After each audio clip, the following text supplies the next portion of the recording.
Di dalam narasi agung kehidupan Yesus Kristus, ada sebuah periode yang seringkali disebut sebagai tahun-tahun yang hilang atau tahun-tahun yang senyap. Kitab suci Injil Lukas menceritakan dengan cukup detail tentang kelahirannya, dan kemudian sebuah peristiwa yang luar biasa saat ia berusia 12 tahun. Kita semua tahu kisahnya. Yesus tertinggal di Yerusalem setelah perayaan Paskah.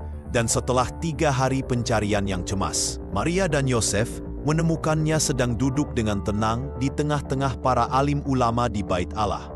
Ia tidak sedang bermain, melainkan saling bertanya jawab dengan mereka. Semua yang mendengarnya sangat takjub akan kecerdasan dan jawaban-jawabannya. Saat Maria dengan cemas bertanya mengapa ia melakukan itu, Yesus memberikan jawaban pertamanya yang tercatat di dalam Injil. Sebuah jawaban yang misterius dan penuh dengan otoritas ilahi. Mengapa kamu mencari aku? Tidakkah kamu tahu bahwa aku harus berada di dalam rumah Bapakku? Momen ini adalah sebuah kilasan singkat yang menakjubkan akan kesadaran diri dan misinya yang mendalam. Namun, setelah kilasan yang cemerlang itu, tirai narasi seolah-olah ditutup rapat oleh para penulis Injil. Kitab suci menjadi hening. Seolah ada sebuah kesepakatan diam di antara para penulis untuk tidak mencatat apapun lagi. Tirai itu baru terbuka kembali sekitar 18 tahun kemudian, di sebuah adegan yang sangat berbeda. Bukan lagi di dalam kemegahan Bait Allah, melainkan di tepi sungai Yordan yang sederhana. Di sana, seorang pria berusia sekitar 30 tahun muncul dari keramaian, meminta untuk dibaptis oleh seorang nabi asketis bernama Yohanes Pembaptis. Dari momen pembaptisan inilah, di mana langit terbuka dan suara Bapa terdengar, pelayanan publiknya yang akan mengubah takdir umat manusia selamanya dimulai.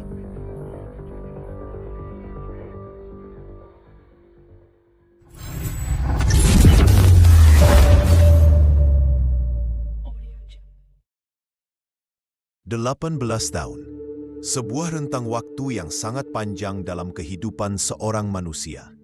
Ini adalah masa transisi dari seorang anak menjadi seorang pria dewasa. Masa di mana seorang pemuda belajar keterampilan, membentuk karakternya, dan mempersiapkan diri untuk masa depannya. Namun, keempat Injil kanonik tidak mencatat satu peristiwa pun, tidak mengutip satu patah kata pun tentang apa yang Yesus lakukan, di mana ia berada, atau siapa saja yang ia temui selama periode yang krusial ini. Keheningan kitab suci inilah yang telah menjadi sebuah kanvas kosong bagi imajinasi manusia selama berabad-abad. Kekosongan ini telah melahirkan berbagai macam teori yang eksotis, fantastis, dan seringkali sangat kontroversial, yang mencoba untuk mengisi jeda narasi tersebut. Teori-teori ini seringkali menjadi bahan utama bagi buku-buku populer dan dokumenter-dokumenter konspirasi.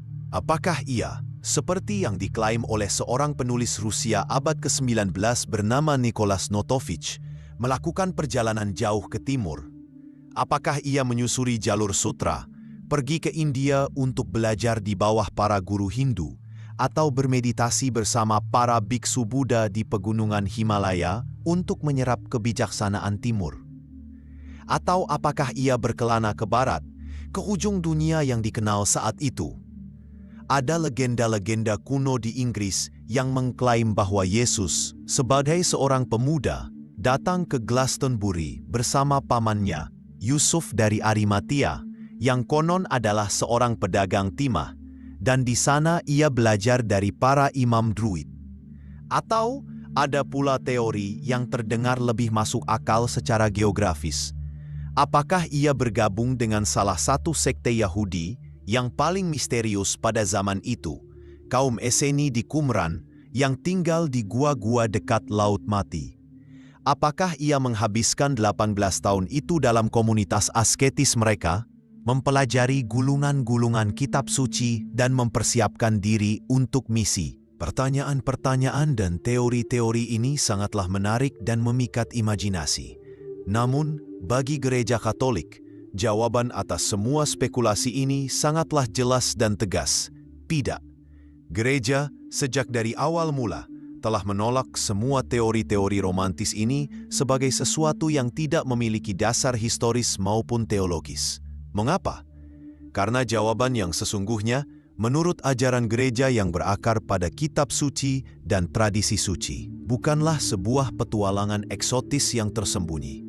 Jawaban yang sesungguhnya justru tersembunyi di depan mata kita, di dalam sebuah kebenaran yang jauh lebih mendalam, lebih radikal, dan lebih relevan bagi kehidupan kita sehari-hari, yaitu di dalam sebuah kehidupan yang biasa-biasa saja, sebuah kehidupan kerja keras dan ketaatan di sebuah desa kecil yang tidak penting bernama Nazaret. Untuk memahami mengapa Alkitab diam tentang tahun-tahun ini dan mengapa gereja bersikukuh bahwa Yesus menghabiskannya dalam sebuah kehidupan yang normal, kita harus terlebih dahulu memahami tujuan dan sifat dari Injil itu sendiri.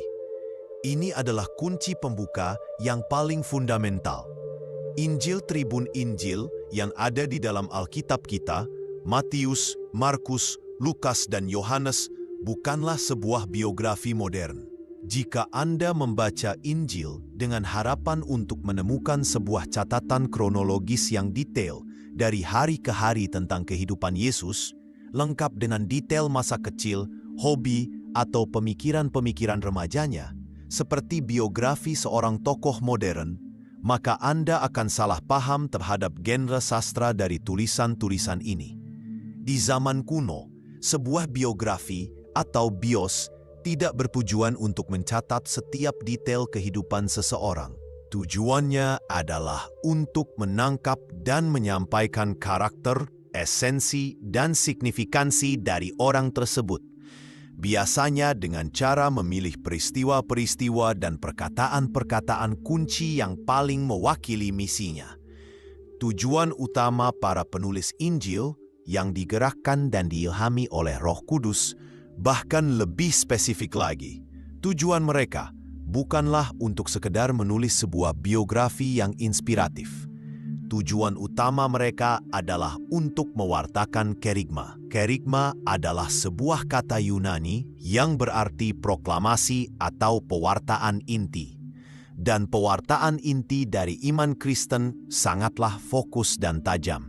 Yesus Kristus, Putra Allah, telah menderita dan wafat di kayu salib untuk menebus dosa-dosa kita, dan Ia telah bangkit dari antara orang mati pada hari ketiga, untuk memberikan kita kehidupan kekal dan adopsi menjadi anak-anak Allah. Inilah jantung dari iman Kristen. Inilah obat penyembuh kanker yang ingin mereka bagikan kepada dunia. Oleh karena itu, para penulis Injil dalam bimbingan Roh Kudus sangatlah selektif dalam memilih materi yang mereka tulis. Mereka tidak menulis untuk memuaskan rasa penasaran historis kita tentang setiap detail kehidupan Yesus. Mereka menulis untuk membangkitkan dan meneguhkan iman kita kepadanya sebagai Tuhan dan Juru Selamat. Setiap Injil memiliki fokus teologisnya sendiri. Matius yang menulis untuk audiens Yahudi dengan cermat memilih peristiwa-peristiwa dan kutipan-kutipan Perjanjian Lama untuk membuktikan bahwa Yesus adalah Sang Mesias yang telah lama dinubuatkan, Musa yang baru. Markus dengan Injilnya yang singkat dan penuh aksi ingin menunjukkan Yesus sebagai Putra Allah yang penuh kuasa, yang mengalahkan kejahatan dan penyakit. Lukas yang menulis untuk audiens non-Yahudi menekankan belas kasihan universal Yesus bagi kaum miskin, orang-orang terpinggirkan, dan para pendosa. Yohanes dengan Injilnya yang paling teologis fokus untuk mengungkap identitas ilahi Yesus sebagai Sang Firman, Logos yang kekal yang telah menjadi manusia. Dalam kerangka tujuan-tujuan teologis ini, kita bisa mulai mengerti mengapa 18 tahun di Nazaret tidak dicatat.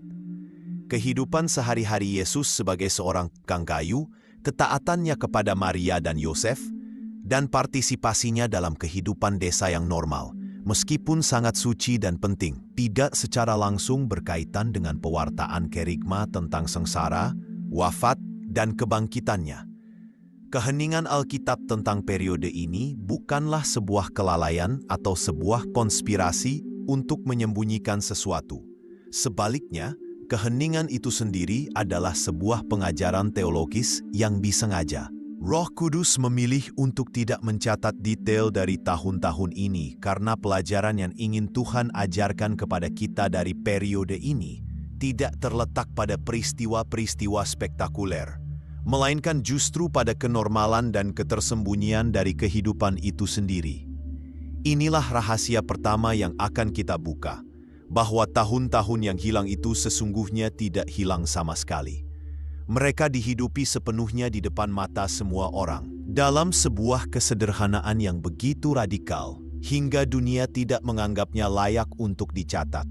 Namun di dalam kesederhanaan itulah, Tuhan sedang melakukan salah satu pekerjaannya yang paling mendalam, baik bagi Kristus dalam kemanusiaannya maupun sebagai sebuah teladan abadi bagi 99% dari kehidupan kita. Jadi, kemana Yesus pergi selama 18 tahun yang senyap itu? Jawaban Gereja Katolik, yang mungkin terdengar anti-klimaks bagi telinga modern yang haus akan sensasi, namun sesungguhnya sangat revolusioner, adalah Ia tidak pergi kemana-mana. Ia pulang. Setelah peristiwa di Bait Allah, Injil Lukas hanya mencatat dengan sangat singkat namun padat. Lalu Ia pulang bersama-sama mereka ke Nazaret, dan Ia tetap hidup dalam asuhan mereka. Ia kembali ke sebuah desa kecil yang tidak penting, yang namanya bahkan menjadi bahan ejekan pada zaman itu. Mungkinkah sesuatu yang baik datang dari Nazaret? Di sanalah, di tengah-tengah ketersembunyian dan kenormalan, Ia menghabiskan 90% dari seluruh kehidupannya di dunia. Gereja mengajarkan bahwa periode yang panjang dan tersembunyi ini bukanlah sebuah jeda pasif atau masa tunggu yang kosong. Sebaliknya, tahun-tahun di Nazaret ini adalah sebuah bagian yang esensial dan aktif dari karya penebusan Kristus. Di dalam keheningan Nazaret, Yesus sedang mengajar kita sebuah pelajaran yang paling sulit namun paling penting. Pelajaran tentang kekudusan dari kehidupan yang biasa-biasa saja. Jika 3 tahun pelayanan publiknya adalah sebuah khotbah melalui kata-kata dan mukjizat, maka 30 tahun kehidupannya yang tersembunyi adalah sebuah khotbah melalui keheningan dan perbuatan sehari-hari. Mari kita bedah 3 aspek utama dari kehidupan tersembunyi ini sebagaimana yang direnungkan oleh gereja. Aspek pertama, karya tangan pengudusan atas pekerjaan manusia. Injil Markus secara eksplisit menyebut Yesus sebagai hotekton, sebuah kata Yunani yang berarti pengrajin atau tukang. Ini seringkali diterjemahkan sebagai tukang kayu, namun maknanya lebih luas, mencakup seorang pekerja terampil yang bekerja dengan kayu, batu, atau bahkan logam. Bayangkan ini sejenak. Pribadi kedua dari Tritunggal Maha Kudus, Sang Firman yang olehnya segala sesuatu diciptakan, memilih untuk menghabiskan sebagian besar hidupnya di dunia dalam sebuah lokakarya kecil yang berdebu. Tangan yang sama yang telah membentangkan langit dan menaburkan bintang-bintang, kini adalah tangan yang kasar karena memegang gergaji dan palu. Ia merasakan kelelahan fisik di penghujung hari. Ia berkeringat. Ia mungkin terluka oleh serpihan kayu. Ia bernegosiasi harga dengan para pelanggan. Ia mengenal bau kayu yang baru dipotong dan suara serutan yang ritmis. Tindakan ini memiliki makna teologis yang sangat mendalam. Pertama, ini adalah sebuah penegasan radikal akan kebaikan dunia material dan pekerjaan manusia. Di zaman kuno, terutama dalam pemikiran Yunani dan Gnostik, pekerjaan fisik seringkali dianggap sebagai sesuatu yang hina, yang hanya cocok bagi para budak. Dunia materi dianggap sebagai penjara bagi roh yang luhur. Namun dengan menjadi seorang tekton, Yesus menghancurkan pemikiran ini. Ia menunjukkan bahwa dunia ciptaan ini baik dan pekerjaan manusia adalah sesuatu yang mulia. Paus Santo Yohanes Paulus II dalam ensikliknya Laborem Exercens menulis bahwa dengan menanggung jerih payah kerja dalam persatuan dengan Kristus yang disalibkan untuk kita, manusia dalam cara tertentu bekerja sama dengan Putra Allah untuk penebusan umat manusia. Pekerjaan kita sekecil apapun itu jika disatukan dengan kurban Kristus, memiliki nilai penebusan. Apakah Anda seorang petani di sawah, seorang ibu yang mencuci pakaian, seorang akuntan di depan komputer, atau seorang guru di kelas? Pekerjaan Anda telah dikuduskan oleh Sang Tukang Kayu dari Nazaret. Kedua, ini mengajarkan kita tentang integrasi antara doa dan kerja. Kehidupan di Nazaret adalah perwujudan sempurna dari moto Benediktin, ora et labora, berdoa dan bekerja. Kita bisa membayangkan Yesus yang memulai harinya dengan doa, lalu bekerja dengan tekun di bengkelnya, dan mempersembahkan setiap ayunan palu dan setiap potongan kayu sebagai sebuah doa kepada Bapanya. Ini mengajarkan kita bahwa kekudusan tidak hanya ditemukan di dalam gereja atau saat kita sedang berdoa secara formal. Kekudusan juga ditemukan di pasar, di kantor, di dapur, di ladang. Meja kerja kita bisa menjadi altar kita. Kehidupan tersembunyi Yesus mengajarkan kita bahwa tidak ada pemisahan antara yang sakral dan yang sekuler. Seluruh kehidupan kita, termasuk pekerjaan kita yang paling biasa sekalipun, bisa dan harus menjadi sebuah persembahan yang hidup bagi Tuhan. Aspek kedua, ketaatan dalam keluarga, pemulihan hubungan manusia. Jika ada satu kalimat yang merangkum seluruh 18 tahun yang senyap itu adalah Lukas 2:51. Dan ia tetap hidup dalam asuhan mereka. Dalam bahasa Yunani aslinya, frasa ini adalah en hypotasomenos autois, yang secara harfiah berarti ia senantiasa menundukkan dirinya kepada mereka. Renungkanlah misteri yang luar biasa ini. Ia yang adalah Allah sejati, yang kepadanya semua malaikat di surga tunduk menyembah, dengan sukarela memilih untuk hidup dalam ketaatan kepada dua orang manusia ciptaannya, Maria dan Yosef. Ia belajar dari mereka. Ia menolong mereka dalam pekerjaan sehari-hari. Ia menaati perintah-perintah mereka. Katekismus Gereja Katolik KGK 532 menjelaskan bahwa ketaatan Yesus di Nazaret ini memiliki nilai penebusan yang sangat besar. Ketaatannya ini adalah tindakan perbaikan atau reparasi langsung atas ketidaktaatan Adam di Taman Firdaus. Dosa masuk ke dalam dunia melalui tindakan ketidaktaatan seorang manusia. Maka, keselamatan pun datang melalui tindakan ketaatan yang panjang, sabar dan tersembunyi dari seorang manusia Allah. 30 tahun ketaatannya yang sunyi di Nazaret adalah antitesis yang sempurna dari satu momen kesombongan di Firdaus. Sebelum ia memulai karya penebusannya secara publik di kayu salib, ia telah terlebih dahulu memenangkan pertempuran melawan ketidaktaatan di dalam keheningan rumahnya sendiri. Selain itu, dengan memilih untuk hidup di dalam sebuah keluarga, Yesus telah menguduskan institusi keluarga itu sendiri.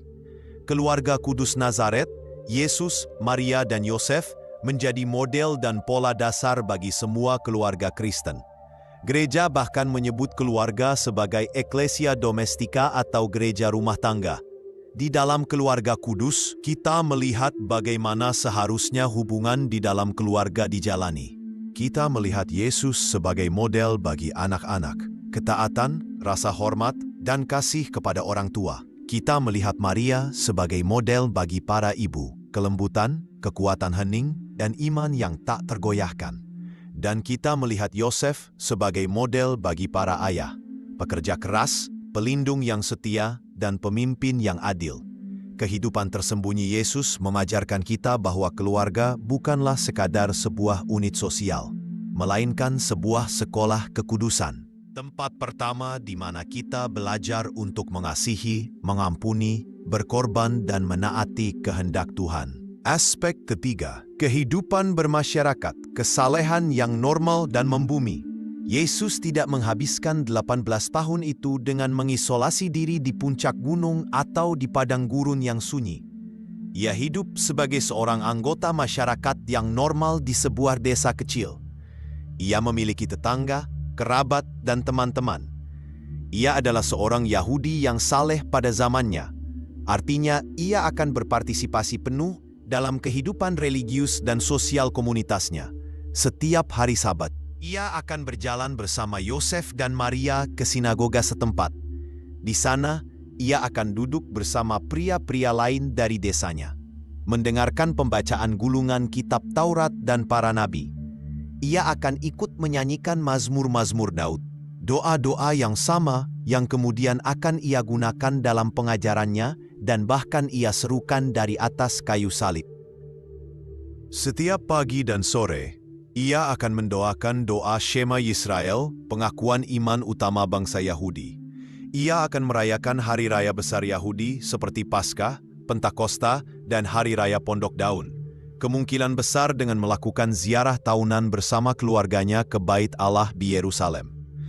Kehidupan religiusnya yang normal ini menunjukkan kedalaman dari inkarnasi. Ia tidak datang sebagai sebuah penampakan ilahi yang asing. Ia benar-benar menjadi manusia seutuhnya, yang berarti ia juga mengambil sebuah identitas budaya dan religius yang spesifik. Ia menjadi seorang Yahudi abad pertama. Tindakan ini menguduskan komunitas dan tradisi. Ini mengajarkan kita bahwa iman tidak bisa hidup dalam ruang hampa individualisme. Iman kita harus berakar dan bertumbuh di dalam sebuah komunitas yang nyata, yaitu gereja, dengan segala tradisi, ritual dan kewajiban komunalnya. Kehidupan tersembunyi Yesus adalah penolakan terhadap sebuah spiritualitas yang elitis atau sombong, yang merasa tidak membutuhkan komunitas atau aturan-aturan keagamaan. Ia menunjukkan kepada kita bahwa jalan menuju Bapa adalah melalui partisipasi yang setia dan rendah hati di dalam kehidupan umat beriman. Jadi, tahun-tahun yang senyap itu sesungguhnya tidaklah senyap. Di dalam keheningan Nazaret, Tuhan sedang berbicara dengan sangat lantang. Melalui pekerjaan tangan Yesus, ia berbicara tentang martabat kerja. Melalui ketaatannya, ia berbicara tentang pemulihan keluarga. Dan melalui kehidupannya yang normal di tengah masyarakat, ia berbicara tentang pentingnya komunitas. Ini adalah Injil dari kehidupan yang biasa-biasa saja. Sebuah pewartaan bahwa kekudusan yang sejati tidak ditemukan dengan melarikan diri dari dunia, tetapi dengan mengubah dunia kita sehari-hari, rumah kita, tempat kerja kita, dan lingkungan kita menjadi sebuah persembahan yang hidup bagi Allah. Setelah kita merenungkan betapa dalamnya makna teologis dari kehidupan Yesus yang biasa-biasa saja di Nazaret, bagaimana ia menguduskan pekerjaan, memulihkan keluarga, dan menghidupi imannya di tengah komunitas, kita bisa mulai memahami mengapa gereja, sejak dari awal, dengan sangat tegas menolak semua teori alternatif yang fantastis dan eksotis mengenai tahun-tahun yang hilang. Teori-teori ini, meskipun sangat menarik bagi imajinasi modern, pada dasarnya gagal menangkap inti dari misteri inkarnasi. Mereka mencari sebuah kisah petualangan yang spektakuler di luar Israel. Sementara gereja mengajarkan bahwa keajaiban terbesar justru terjadi di dalam kesunyian dan kenormalan sebuah desa kecil di Galilea. Teori-teori ini mencoba menjelaskan kehebatan Yesus dengan membuatnya menjadi produk dari kebijaksanaan manusia dari berbagai belahan dunia. Sebaliknya, gereja mengajarkan bahwa kebijaksanaannya bukanlah sesuatu yang ia kumpulkan dari perjalanan, melainkan sesuatu yang secara inheren ia miliki sebagai Sang Firman Allah itu sendiri. Mari kita sekarang membongkar 3 mitos paling populer tentang tahun-tahun Yesus yang hilang dan melihat mengapa dari sudut pandang gereja Katolik, teori-teori ini tidak hanya tidak memiliki bukti, tetapi juga secara fundamental bertentangan dengan pesan Injil. Membedah teori 1. Yesus di India dan Tibet. Mitos dari abad ke-19. Teori yang mungkin paling populer dan terus diulang-ulang dalam buku-buku New Age dan dokumenter-dokumenter televisi adalah gagasan bahwa Yesus pada masa mudanya melakukan perjalanan ke timur, menyusuri jalur sutra menuju India dan Tibet. Di sana, ia diduga mempelajari ajaran-ajaran Hindu dari para Brahmana dan mendalami filsafat Buddha bersama para lama di biara-biara Himalaya. Teori ini mengklaim bahwa banyak dari ajaran Yesus, seperti kasih dan welas asih, sebenarnya adalah hasil dari pengaruh ajaran Timur yang kemudian ia bawa kembali ke tanah kelahirannya. Dari mana asal cerita yang luar biasa ini? Fakta yang jarang diungkap adalah bahwa teori ini sama sekali tidak memiliki akar kuno. Ia bukanlah sebuah tradisi lisan yang terlupakan. Teori ini diciptakan hampir dari nol pada akhir abad ke-19. Kokoh utamanya adalah seorang jurnalis Rusia bernama Nicholas Notovich. Pada tahun 1894, Notovich menerbitkan sebuah buku berjudul Kehidupan Santo Isa yang tidak diketahui. Isa adalah nama Yesus dalam bahasa Arab dan beberapa bahasa lain. Di dalam bukunya ia mengklaim bahwa saat melakukan perjalanan di Ladakh, dekat Tibet, ia mengalami patah kaki dan dirawat di sebuah biara Buddha bernama Biara Hemis. Di sanalah, menurut Notovich, kepala biara menunjukkan kepadanya sebuah manuskrip kuno berbahasa Pali yang menceritakan tentang perjalanan Santo Isa dari Israel ke India pada masa mudanya. Buku ini menjadi sensasi di Eropa. Namun, cerita Notovich segera runtuh di bawah pengawasan kritis. Para ahli bahasa dan sejarawan terkemuka seperti Max Muller langsung menunjukkan berbagai kejanggalan dan ketidakmungkinan dalam klaimnya. Pukulan telak datang ketika seorang profesor bernama J. Archibald Douglas secara pribadi mengunjungi Biara Hemis untuk memverifikasi cerita tersebut. Saat diwawancarai, kepala biara di sana dengan tegas menyatakan bahwa ia tidak pernah bertemu dengan seorang pria Rusia bernama Notovich, tidak pernah merawat orang asing dengan kaki patah, dan yang terpenting, biara mereka tidak pernah memiliki manuskrip apapun yang menceritakan tentang Santo Isa. Cerita Notovich terbukti sebagai sebuah kebohongan jurnalistik yang dirancang untuk mencari sensasi. Di luar asal-usulnya yang penuh penipuan, teori ini juga ditolak oleh gereja karena alasan teologis yang sangat mendasar. Ajaran inti Yesus secara fundamental tidak sesuai dan tidak dapat didamaikan dengan ajaran inti dari Hinduisme dan Buddhisme.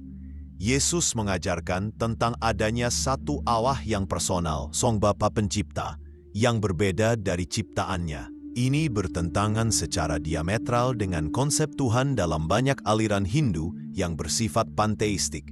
Semua adalah Tuhan, atau panenteistik, semua ada di dalam Tuhan. Ajaran Yesus tentang jiwa manusia sebagai sebuah pribadi yang unik dan kekal juga bertentangan dengan konsep anatta atau tanpa diri dalam Buddhisme. Dan yang paling fundamental, konsep keselamatan dalam kekristenan berpusat pada dosa sebagai pemberontakan terhadap Tuhan yang kudus, yang membutuhkan rahmat dan kurban penebusan dari Kristus. Konsep ini sama sekali asing bagi kerangka spiritual timur yang berpusat pada hukum karma, samsara, siklus kelahiran kembali, dan pembebasan diri melalui meditasi atau pengetahuan, moksha, nirwana. Mencoba mengatakan bahwa Yesus belajar dari para guru timur sama saja dengan mencoba mencampur minyak dengan air. Keduanya memiliki substansi yang sama sekali berbeda. Membedah teori nomor 2. Yesus di Inggris, legenda dari abad pertengahan. Teori populer kedua, terutama di dunia berbahasa Inggris, adalah legenda romantis bahwa Yesus pada masa mudanya pernah mengunjungi Inggris, khususnya daerah Glastonbury. Cerita ini biasanya melibatkan pamannya dari pihak ibu, Yusuf dari Arimatea, yang dalam legenda ini digambarkan bukan hanya sebagai anggota Sanhedrin yang kaya, tetapi juga sebagai seorang pedagang timah internasional. Konon, dalam salah satu perjalanan bisnisnya, Yusuf membawa serta keponakannya yang masih muda, Yesus, untuk mengunjungi tambang-tambang timah di Cornwall, Inggris. Beberapa versi dari legenda ini bahkan mengklaim bahwa Yesus tinggal di sana selama beberapa waktu, belajar dari para imam druid kuno, dan bahkan membangun kapel pertama di Glastonbury. Sama seperti teori India, teori ini juga sama sekali tidak memiliki dasar historis. Tidak ada satupun teks kitab suci, tulisan para bapa gereja awal, atau catatan sejarah Romawi yang pernah menyinggung tentang perjalanan semacam ini. Legenda ini baru muncul berabad-abad kemudian, diperkirakan pada abad pertengahan di Inggris. Tujuannya kemungkinan besar bersifat promosional, untuk meningkatkan status dan prestise dari biara Glastonbury, dengan mengklaim bahwa biara mereka memiliki hubungan langsung dengan Yesus sendiri. Cerita ini kemudian semakin dipopulerkan oleh puisi mistik And Did Those Feet in Ancient Time, karya William Blake pada awal abad ke-19 yang kemudian menjadi lagu patriotik terkenal di Inggris, Jerusalem. Legenda ini memang indah dan puitis, tetapi dari sudut pandang sejarah, ia tidak lebih dari sekadar cerita rakyat. Gereja Katolik menghormatinya sebagai bagian dari folklore lokal, tetapi tidak pernah menganggapnya sebagai sebuah fakta historis. Membedah teori 3. Yesus di Qumran, perbedaan fundamental dengan kaum Esseni. Dari semua teori alternatif, inilah yang paling terdengar ilmiah dan paling sering didiskusikan di kalangan akademisi. Gagasan bahwa Yesus menghabiskan tahun-tahun tersembunyinya bersama komunitas Esseni di Qumran. Kaum Esseni adalah salah satu dari 3 sekte utama Yahudi pada abad pertama. Selain Farisi dan Saduki, mereka adalah kelompok asketis yang menarik diri dari masyarakat dan tinggal dalam sebuah komunitas yang sangat terstruktur di padang gurun dekat Laut Mati. Penemuan gulungan kitab Laut Mati di Gua-Gua Qumran pada tahun 1947 memberikan kita wawasan yang luar biasa tentang kehidupan dan kepercayaan mereka. Teori ini pada awalnya tampak menarik. Ada beberapa kesamaan antara ajaran Yesus dan kaum Esseni. Keduanya sama-sama kritis terhadap kemapanan para imam di Bait Allah Yerusalem. Keduanya sangat menekankan pada kebenaran dan keadilan.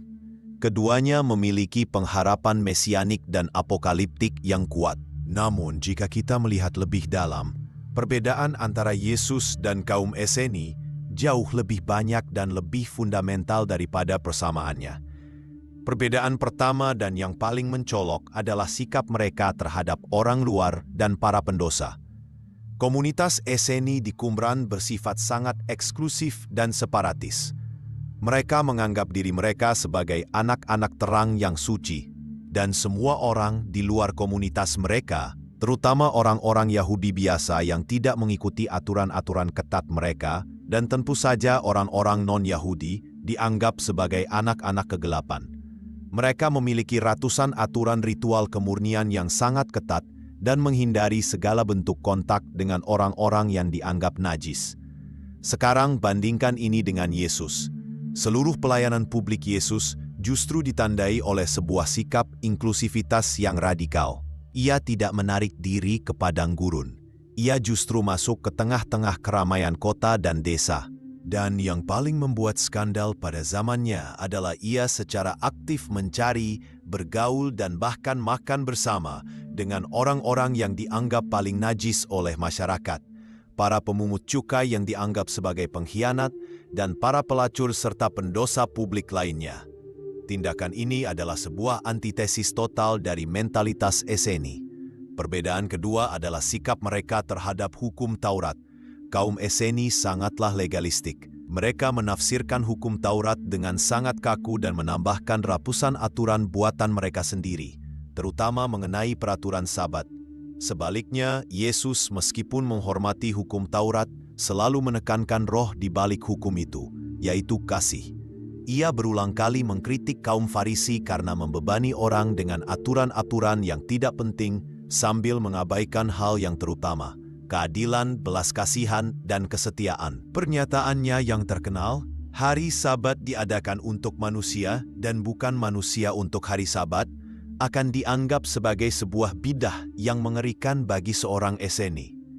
Kesimpulannya, meskipun Yesus mungkin mengetahui keberadaan kaum Esseni dan bahkan mungkin ada beberapa ide yang ada di udara pada saat itu yang juga mereka pegang, pesan intinya tentang kasih universal, pergaulannya dengan para pendosa, dan pendekatannya yang membebaskan terhadap hukum Taurat.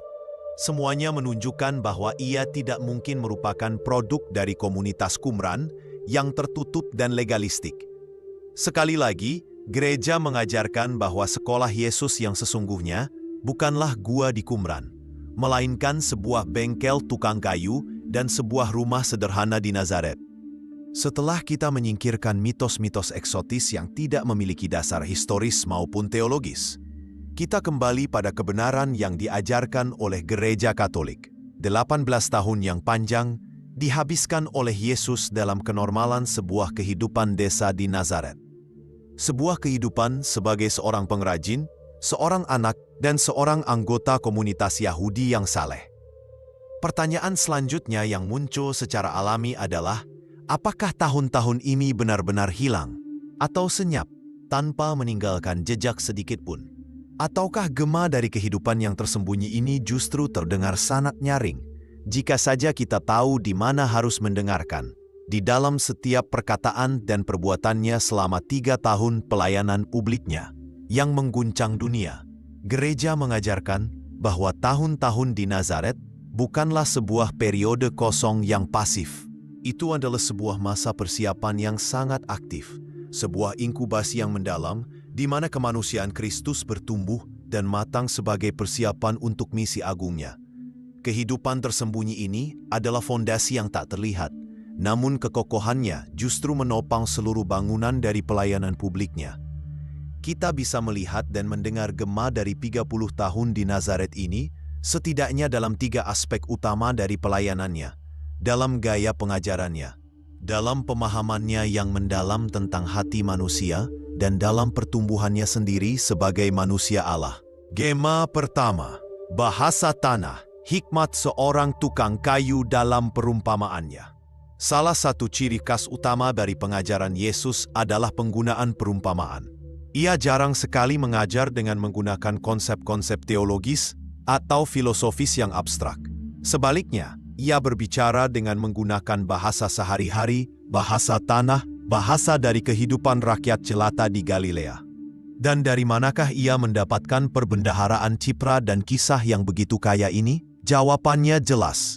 Dari 30 tahun pengalaman hidupnya sebagai seorang penduduk desa dan seorang tekton atau pengrajin.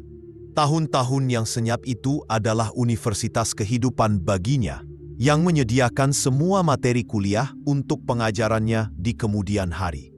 Lihatlah pada perumpamaan-perumpamaannya yang berakar pada dunia kerja dan pertukangan. Saat ia ingin mengajarkan tentang pentingnya membangun hidup di atas fondasi yang kokoh, ia menggunakan perumpamaan tentang orang bijak yang membangun rumahnya di atas batu karang dan orang bodoh yang membangunnya di atas pasir. Ini bukanlah sebuah perumpamaan teoritis. Ini adalah perumpamaan dari seorang tekton, seorang ahli bangunan yang tahu persis dari pengalamannya sendiri betapa berbahayanya membangun di atas fondasi yang rapuh, terutama di daerah yang rawan banjir bandang. Saat ia mengkritik kemunafikan, ia menggunakan citra yang sangat jelas dari sebuah bengkel tukang kayu. Mengapakah engkau melihat selumbar di mata saudaramu, sedangkan balok di dalam matamu tidak engkau ketahui? Hanya seorang tukang kayu yang tahu betapa absurdnya seseorang yang matanya terhalang oleh sebuah balok kayu besar, mencoba untuk mengeluarkan serpihan kayu kecil dari mata orang lain. Lihatlah pada perumpamaan-perumpamaannya yang berakar pada dunia pertanian dan alam. Saat ia menjelaskan tentang kerajaan surga, ia berbicara tentang seorang penabur yang menabur benih di berbagai jenis tanah. Deskripsinya tentang tanah yang berbatu-batu, yang penuh semak duri, atau tanah yang subur, bukanlah deskripsi dari buku teks. Itu adalah hasil pengamatan langsung dari seorang pria yang telah berjalan berkilo-kilometer melintasi ladang-ladang di perbukitan Galilea. Saat ia berbicara tentang pertumbuhan iman, ia menggunakan citra biji sesawi yang terkecil yang bisa tumbuh menjadi pohon yang besar, atau tentang lalang yang tumbuh di antara gandum. Semua ini adalah gambaran yang sangat akrab bagi para pendengarnya yang sebagian besar adalah petani dan nelayan. Dan lihatlah pada perumpamaan-perumpamaannya yang berakar pada kehidupan rumah tangga. Ia menggambarkan kerajaan surga seperti ragi yang diambil seorang perempuan dan diadukkan ke dalam tepung hingga khamir seluruhnya. Sebuah pemandangan yang pasti sering ia lihat dilakukan oleh ibunya, Maria, setiap hari. Ia menceritakan tentang seorang perempuan yang kehilangan 1 dari 10 dirhamnya, lalu menyalakan pelita dan menyapu seluruh rumahnya dengan teliti untuk mencarinya. sebuah gambaran yang sangat tajam tentang betapa berharganya bahkan uang yang terkecil bagi sebuah keluarga miskin. Yesus adalah seorang guru yang agung, bukan hanya karena ia adalah Allah, tetapi juga karena kemanusiaannya telah sepenuhnya menyelami dan memahami realitas kehidupan sehari-hari dari orang-orang yang ia ajar. Tahun-tahun yang senyap di Nazaret adalah masa risetnya, masa di mana ia mengumpulkan semua data dan cerita yang kemudian akan ia ubah menjadi perumpamaan-perumpamaan abadi yang terus berbicara kepada kita hingga hari ini. Gema kedua, hati manusia, pemahaman psikologis yang mendalam. Selain gaya pengajarannya, gema dari kehidupan tersembunyi juga terlihat jelas dalam pemahaman Yesus yang luar biasa mendalam tentang psikologi dan dinamika hubungan manusia. Injil berulang kali mencatat bahwa Yesus mengetahui apa yang ada di dalam hati manusia. Pengetahuan ini tentu saja bersumber dari keilahiannya. Namun, iman Katolik mengajarkan bahwa dalam misteri inkarnasi, pengetahuan ilahinya ini bekerja sama dengan pengalaman dan pengamatan manusiawinya. 30 tahun hidup di tengah-tengah sebuah keluarga dan komunitas desa yang erat memberinya sebuah laboratorium untuk mempelajari hati manusia.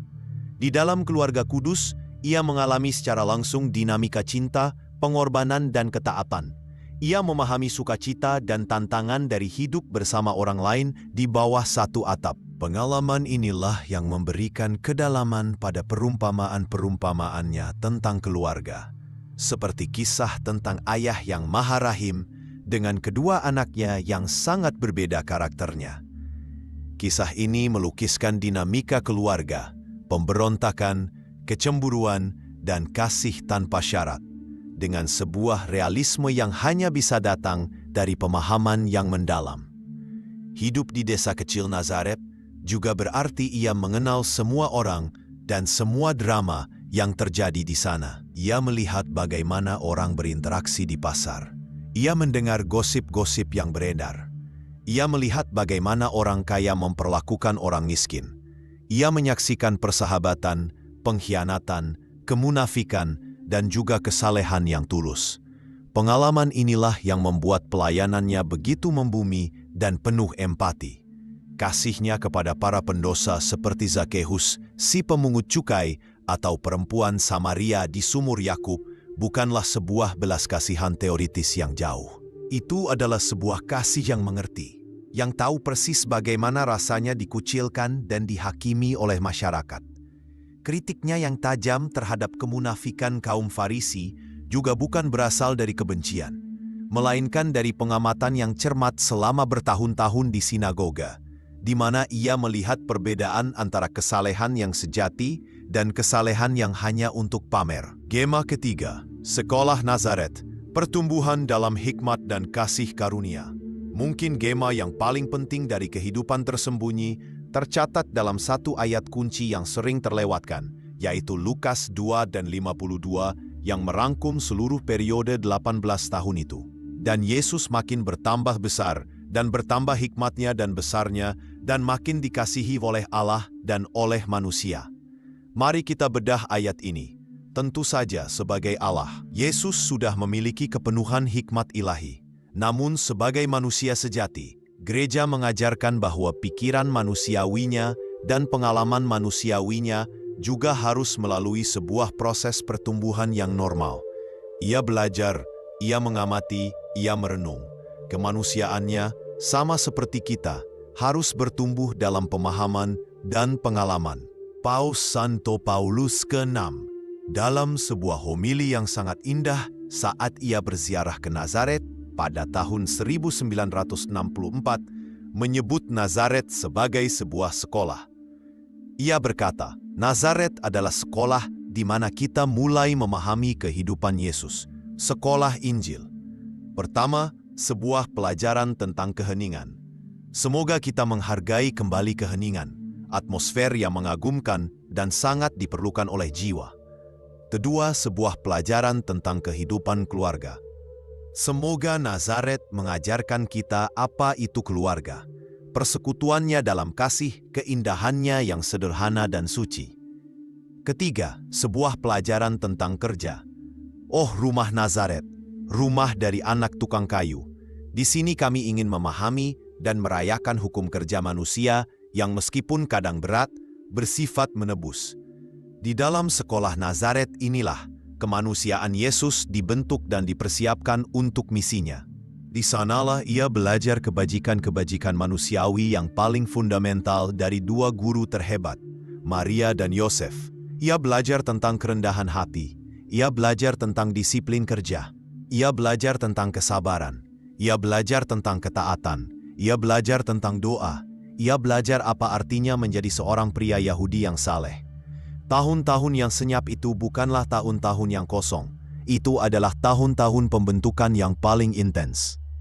Itu adalah fondasi manusiawi yang kokoh, yang di atasnya pada saat yang telah ditentukan oleh Bapa, bangunan megah dari pelayanan publiknya akan didirikan. Keheningan itu bukanlah sebuah kekosongan, melainkan sebuah kehamilan yang panjang, yang pada waktunya akan melahirkan sabda yang menyelamatkan dunia. Gema dari bengkel tukang kayu, dari kehangatan rumah keluarga, dan dari ritme doa di sinagoga Nazaret ini membuktikan satu hal yang fundamental. Tahun-tahun yang senyap itu bukanlah sebuah kekosongan, melainkan sebuah kehamilan spiritual yang sangat kaya dan bertujuan. Setiap momen dari kehidupan yang tersembunyi itu adalah bagian integral dari misi penebusannya. Kini, setelah kita membersihkan kanvas dari coretan-coretan teori yang eksotis dan tidak berdasar, dan setelah kita melihat bagaimana fondasi Nazaret menopang seluruh pelayanan publik Yesus, kita sampai pada pertanyaan terakhir dan yang paling personal. Apa yang Tuhan ingin kita sebagai murid-muridnya di abad ke-21 yang serba cepat dan haus akan sorotan ini, pelajari dari keheningannya yang disengaja itu? Jawaban dari pertanyaan ini mungkin adalah rahasia yang paling berharga dari semuanya. Karena ini adalah rahasia yang bisa kita hidupi setiap hari. Pelajaran spiritual dari keheningan Nazaret. Pelajaran pertama dan yang paling revolusioner adalah tentang kekudusan dari kehidupan yang biasa-biasa saja. Coba renungkan angka ini. Yesus menghabiskan sekitar 90% dari seluruh kehidupannya di dunia dalam sebuah rutinitas yang normal dan tidak spektakuler. Bekerja, makan, tidur, berdoa, berinteraksi dengan keluarga dan tetangga. Hanya sekitar 10% dari hidupnya yang diisi dengan pelayanan publik, mukjizat, dan pengajaran yang tercatat di dalam Injil. Ini adalah sebuah proporsi ilahi yang sangat disengaja. Ini adalah sebuah pesan yang sangat kuat bagi kita, yang 99% dari hidupnya juga diisi dengan hal-hal yang biasa-biasa saja. Pesannya adalah, tempat utama di mana engkau dipanggil untuk menjadi kudus bukanlah di atas panggung yang besar, tetapi di dalam panggung kecil dari kehidupanmu sehari-hari. Kekudusan ditemukan di dalam kesepiaanmu pada tugas-tugas kecil. Kekudusan ditemukan saat engkau memilih untuk jujur dalam pekerjaanmu di kantor, saat engkau melayani keluargamu dengan sabar di rumah, saat engkau menunjukkan kebaikan kepada tetanggamu. Santo Josemaria Escrivá, seorang santo modern, membangun seluruh spiritualitasnya di atas Injil Nazaret ini. Ia mengajarkan ada sesuatu yang suci, yang ilahi, yang tersembunyi dalam situasi-situasi yang paling biasa, dan terserah kepada setiap dari kalian untuk menemukannya. Kehidupan tersembunyi Yesus adalah sebuah penolakan total terhadap budaya modern yang terobsesi dengan ketenaran, pencapaian publik, dan pengakuan. Ia mengajarkan bahwa di mata Tuhan, kesetiaan yang tersembunyi jauh lebih berharga daripada kesuksesan yang terlihat. Pelajaran kedua adalah tentang pentingnya persiapan dan kesabaran. Yesus, yang adalah Allah sejati, tetap memilih untuk melewati sebuah proses pertumbuhan dan persiapan manusiawi selama 30 tahun yang panjang, hanya untuk sebuah misi publik yang berlangsung sekitar 3 tahun. Bayangkan itu. Jika ada seseorang yang punya hak untuk memotong kompas dan langsung memulai misinya, itu adalah dia. Namun ia tidak melakukannya. Ia menghormati proses. Ia menunjukkan kepada kita bahwa tidak ada hal besar yang bisa dicapai tanpa sebuah periode persiapan yang panjang, yang seringkali sunyi dan tidak terlihat oleh orang lain. Di dalam kehidupan kita sendiri, kita seringkali mengalami periode-periode Nazaret. Mungkin saat kita sedang menempuh pendidikan yang panjang, saat kita sedang merintis sebuah usaha dari nol, saat kita sedang membesarkan anak-anak kecil, atau saat kita sedang berada dalam masa penantian yang tidak menentu. Periode-periode ini mungkin terasa tidak produktif. Kita mungkin merasa seolah-olah kita belum memulai hidup kita yang sesungguhnya. Namun, kehidupan tersembunyi Yesus mengajarkan kita bahwa masa-masa persiapan ini sangatlah berharga. Di dalam keheningan itulah, Tuhan sedang membentuk karakter kita, memperdalam akar iman kita, dan mempersiapkan kita untuk misi apapun yang akan Ia berikan kepada kita pada waktunya yang sempurna. Jangan meremehkan masa Nazaretmu. Pelajaran ketiga adalah tentang martabat dan kekuatan dari ketaatan. Seperti yang telah kita renungkan, inti dari 18 tahun yang senyap itu dirangkum dalam kata ketaatan. Ketaatan Yesus kepada Maria dan Yosef, dan pada akhirnya ketaatannya kepada kehendak Bapa. Di dunia yang mengagungkan kebebasan sebagai kemampuan untuk melakukan apa saja yang kita inginkan, Nazaret mengajarkan sebuah kebenaran yang sebaliknya. Kebebasan spiritual yang sejati tidak ditemukan dalam pemberontakan terhadap otoritas atau penolakan terhadap aturan. Kebebasan yang sejati ditemukan saat kita, seperti Yesus, dengan sukarela menyelaraskan kehendak kita yang terbatas dengan kehendak Allah yang tak terbatas dan penuh kasih. Ketaatan yang didasari oleh cinta bukanlah sebuah perbudakan, melainkan sebuah pembebasan. Pembebasan dari tirani ego kita sendiri. Tahun-tahun tersembunyi, Yesus mengajarkan bahwa tindakan ketaatan yang kecil dan dilakukan setiap hari di dalam keluarga dan komunitas memiliki nilai penebusan yang sangat besar. Mengapa Injil fokus pada akhirnya? Kini kita bisa kembali ke pertanyaan awal kita dengan pemahaman yang lebih utuh. Mengapa para penulis Injil yang dibimbing oleh Roh Kudus memilih untuk fokus pada 3 tahun terakhir kehidupan Yesus? Jawabannya kini menjadi jelas.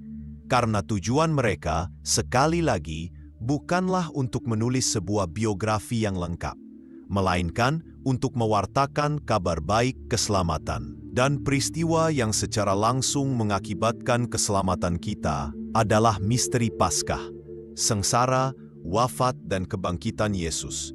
Kehidupan tersembunyi di Nazaret adalah fondasi yang mutlak diperlukan, sama seperti sebuah landasan pacu yang panjang dan kokoh diperlukan untuk sebuah pesawat jet bisa lepas landas. Tanpa 30 tahun kehidupan yang sempurna dalam ketaatan, kurban Yesus di kayu salib tidak akan memiliki makna yang sama. Namun peristiwa yang benar-benar mengangkat kita dari dosa dan maut, peristiwa yang menjadi lepas landas dari rencana keselamatan adalah kematian dan kebangkitannya. Itulah berita utama yang harus diproklamasikan. Para penulis Injil, seperti para jurnalis ulung, tahu persis di mana letak headline dari cerita terbesar yang pernah ada.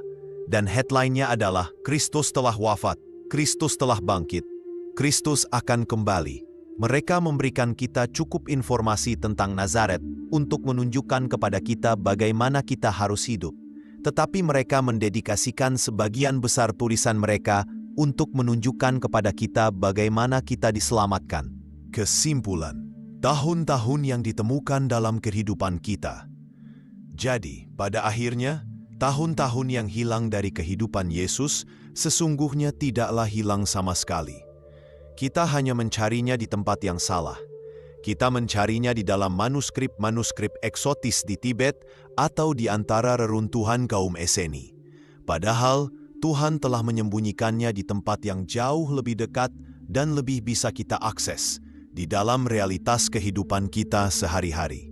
Tahun-tahun yang hilang itu ditemukan kembali di dalam dentingan palu seorang ayah yang bekerja keras di bengkel untuk menafkahi keluarganya.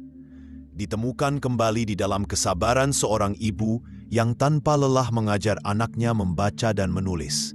Ditemukan kembali di dalam doa hening seorang lansia di sudut gereja. Ditemukan kembali di dalam ketaatan seorang anak kepada orang tuanya. Ditemi pun kembali di dalam setiap tugas yang diselesaikan dengan baik, setiap kata penghiburan yang diberikan kepada tetangga, dan setiap tindakan pelayanan tersembunyi yang tidak mencari pujian dari dunia. Keheningan Alkitab tentang 18 tahun itu bukanlah sebuah kekosongan informasi, melainkan sebuah undangan ilahi yang mendalam. Sebuah undangan untuk berhenti mencari Yesus hanya di tempat-tempat yang spektakuler, yang ajaib, atau yang jauh di sana. Dan sebaliknya, mulai mencari dan menemukan Dia di sini dan saat ini, di dalam kekudusan dari pekerjaan kita, di dalam keindahan dan tantangan dari kehidupan keluarga kita, di dalam kesetiaan kita pada komunitas iman kita, di dalam misteri agung dari kehidupan kita yang biasa-biasa saja. Karena di sanalah, di Nazaret kita masing-masing, Sang Putra Allah telah memilih untuk tinggal paling lama. Dan di sanalah Ia masih terus tinggal menanti untuk ditemukan.